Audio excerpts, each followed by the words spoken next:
कबीर दुनिया से दोस्ती होए भक्ति महबंग, एकाएकी राम सो के साधुन के संग। कबीर पशु पैसा न गहे, ना पहरे पैजार, ना कछुरा के सुबह को मिले न सिरजनहार। कबीरदास जी इस कविता में कह रहे हैं कि इंसान को, मनुष्य को पूजा पाठ साधना आराधना अकेले करना चाहिए। दोस्तों के संग, सहपाठियों के संग, कुछ लोगों को इकट्ठा कर करके ले गए, चलने भाई पूजा पाठ करें, तो इससे एकाग्रता जो होनी चाहिए भक्ति में वो नहीं मिल पाती। तो भक्ति में बाधक हैं ये। आप पूजा पाठ साधना आराधना अकेला करें, क्योंकि अकेला करने से एकाग्रचित हो जाएंगे। आप प्रभु पर पूर्णतः ध्यान लगा सकेंगे। आप जो चाहते हैं वो मनोकामनाएं आपकी पूर्ण हो, ईश्वर आपकी बात सुनेंगे।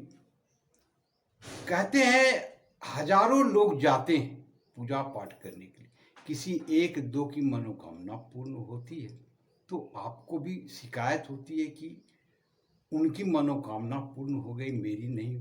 तो यही कारण होता है। यदि कोई भी व्यक्ति कोई काम को, कोई पुरुष उस काम को करते हैं एकाग्रचित मन लगा करके, उनमें विशेषताएं बढ़ जाती है, वो अच्छे लगते हैं, सुंदर लगते हैं। उसी प्रकार से महिलाएं खाना बनाती है एकाग्रचित होकर के मन से, तो वो खाना स्वादिष्ट होते हैं, अच्छे लगते हैं। तो एकाग्रता किसी भी चीज में बहुत ही जरूरी है, और खास करके भक्ति में तो एकाग्रचित होना विशेष जरूरी है। तो कबीरदास जी यहाँ पर यही कह रहे हैं कि आप जब भी पूजा पाठ करें, साधना आराधना करें, तो अकेले करें या साधु महात्माओं के संग करें, तभी आपकी बात प्रभु तक पहुंचेगी, आपकी बातों को सुनी जाएगी, आपकी मनोकामनाएं पूर्ण होगी। तो इस कविता के माध्यम से कबीरदास जी यही लोगों को संदेश पहुंचाने का प्रयास कर रहे हैं। दूसरी कविता में कहते हैं कबीरदास जी कि एक जानवर, एक पशु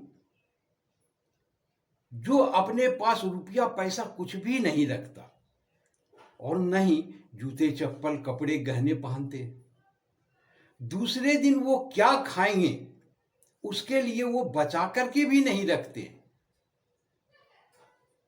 फिर भी उसको सृजनहार प्रभु परमात्मा परमेश्वर क्यों नहीं मिलते? लाजमी है, कोई भी आदमी शिकायत करेंगे ही। तो इतना सब कुछ त्याग करने के बाद इंसान, सामान्यतः साधु महात्मा जो होते हैं, बहुत ज़्यादा से ज़्यादा वो धन संपत्ति नहीं रखते, गहने वगैरह नहीं रखते, लेकिन कपड़े चप्पल जूते तो पहनते हैं, दूसरे दिन के लिए भोजन भी बचा करके रखते हैं। तो उनसे तो बेहतर हो जाते हैं। फिर इनको प्रभु क्यों नहीं मिलता? उन साधु जनों को मिल जाते हैं, महात्माओं को मिल जाते हैं। फिर इतने बड़े त्यागी ये पशु, इनको क्यों नहीं प्रभु मिलते? तो कहते हैं कि सिर्फ भक्ति में त्याग ही बहुत जरूरी नहीं है, त्याग के साथ साथ विवेक का होना बहुत ही जरूरी है। विवेक अर्थात आप सही गलत की पहचान कर सकें, ये विवेक होती है। आप क्या कर रहे हैं उसकी जानकारी होनी चाहिए, ये गलत है अथवा सही है। आप किस मार्ग पर जा रहे हैं उस मार्ग की जानकारी होनी चाहिए। तो सिर्फ त्याग से ईश्वर की प्राप्ति नहीं होती है, परम धाम की प्राप्ति नहीं होती है। त्याग के साथ साथ विवेक का होना भी अति आवश्यक है, कबीरदास जी इस कविता में यही समझाने का प्रयास करते। तो सिर्फ अकेला एक ही चीज से, विवेक है त्याग नहीं, त्याग है विवेक नहीं, तो ये दोनों अलग अलग जब हो जाएंगे तो प्रभु की प्राप्ति नहीं होती है, परम धाम की प्राप्ति नहीं होती है। तो ये दोनों ही आवश्यक हैं, त्याग भी और विवेक भी। तो जब ये दोनों मिलेंगे तभी प्रभु आपकी बातों को सुनेंगे। तो ये दोनों कविताओं का भावार्थ यही था। आशा करता हूं आपको अच्छे लगे होंगे। आपने देखा, इसके लिए बहुत बहुत शुक्रिया, धन्यवाद।